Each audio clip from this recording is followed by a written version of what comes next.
10 times WWE put a jobber in the main event scene. Number 10, Savio Vega, No Way Out of Texas, 98. Due to Shawn Michaels' established problems with his back, he was unable to compete at the No Way Out of Texas pay-per-view in 1998. Due to HBK being the face of the entire company at the time, they were going to need to deliver a huge name as his replacement. This name had to have a similar star power as HBK, and this was a pay-per-view main event that they would be competing in. Unfortunately, WWE decided to go with Savio Vega. The awkward nature of Vega's big reveal was laughably bad, as the crowd watched on in total bewilderment that this was the name that WWE thought was appropriate for the match. According to Vega, when the finish of the match was being put together, it was decided that he wouldn't be the one pinned as it was far too obvious. Well, when this happened, they said it has to be Savio, cannot be nobody else, have to be him, so they put me there. Now they're looking it over. Well, what's going to be the end, they say? Well, it cannot be on Savio because it's going to be too obvious. In the end, it was Stone Cold who gave Road Dogg the pin. Number 9, Snitsky, Survivor Series 2004. One of the main storylines on Raw in late 2004 was between Kane and Snitsky. Snitsky had emerged as a monster heel in WWE, and to mark his ascension as one of the primary on-screen villains in WWE, he would be given the opportunity to main event the annual Survivor Series event. The prone baby punter would be on Team Triple H for the showdown against Team Orton, and seeing as Team Triple H had names such as Triple H, Batista, and Edge on board, it was a huge moment and a huge sign of approval for Snitsky. Snitsky did a decent job in the build and the match itself, and they didn't even allow him to get pinned, as he would be eliminated thanks to a DQ. It was after this match that WWE slowly realized that Snitsky wasn't the main event star they believed him to be, and by the next Survivor Series event, he wouldn't even be on the card. Number 8, Mabel, SummerSlam 95. SummerSlam is the WWE's second biggest event of the year, and the pay-per-view event has hosted some of the most legendary matches in WWE history. In 1995, WWE was struggling to garner any type of fan interest, and he needed to create new stars. One of the names that Vince McMahon was convinced could turn their fortunes around was Mabel. Mabel would win the 95 King of the Ring and would be booked to challenge WWE Champion Diesel at SummerSlam. Mabel wasn't someone that fans wanted to see in the main event picture, and it was instantly questioned if he had the skill or the star power to deliver in this role. Unfortunately, Mabel simply didn't have what it took, and his SummerSlam main event match against Diesel was so bad, and Mabel was so reckless in the match that McMahon almost fired him on the spot.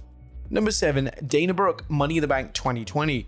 The Money in the Bank match is usually prone to giving lower card talent a chance at superstardom. Whilst this type of booking is encouraged and celebrated, the names included in the annual matchup must be a talent who fans actively want to see moved up the card.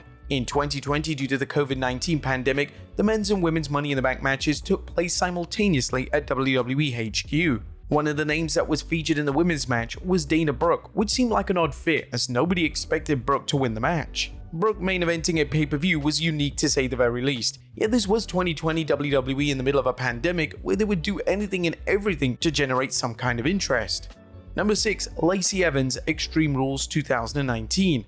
It's well documented that the WWE product wasn't in the best place in 2019. Vince McMahon had completely lost his way as a booker, and the majority of the shows were either frustratingly bad or just simply boring. One of the more questionable pay-per-view main events from this time was the main event of Extreme Rules 2019. McMahon would book Seth Rollins and Becky Lynch to take on the duo of Baron Corbin and Lacey Evans. Evans had only been on the main roster for a few months, and it was crazy that she was already main eventing a major pay-per-view. This booking move led to instant criticism, as some fans were questioning if Evans was even ready for the WWE main roster, never mind a major match on pay-per-view.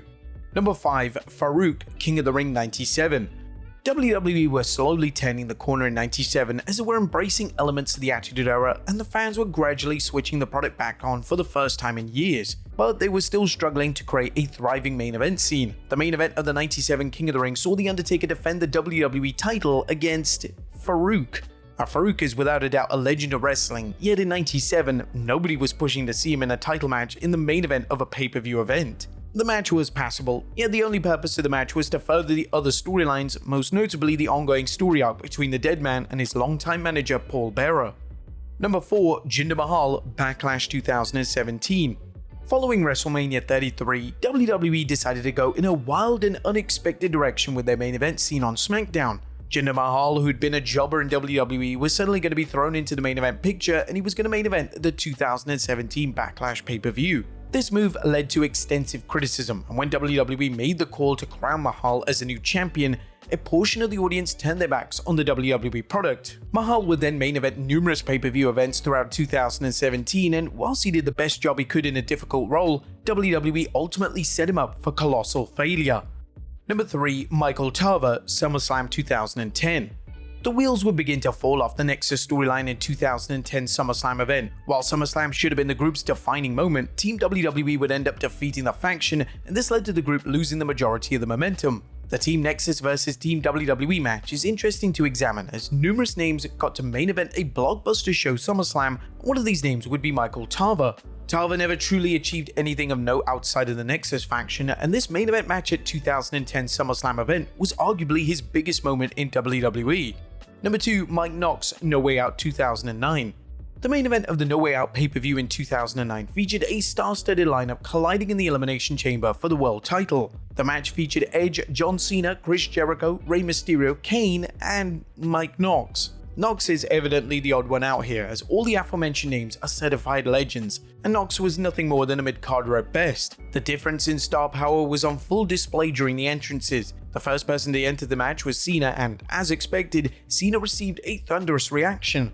Knox would then follow, and it was like thousands of fans had just left the arena because it was that quiet as Knox made his way into the chamber. WWE even made the bold call to have Kane eliminated first in the match, and they did try to present Knox as somewhat credible, yet the crowd just couldn't care less about anything he did. It was appreciated that a young star was featured amongst the array of legends, as WWE did need to make new stars at the time, yet Knox was just an incredibly unusual fit. WWE did try this formula the next year, as it would have names such as Kofi Kingston and John Morrison featured in the chamber matches, but these were names that fans without question wanted to see in these huge spectacles.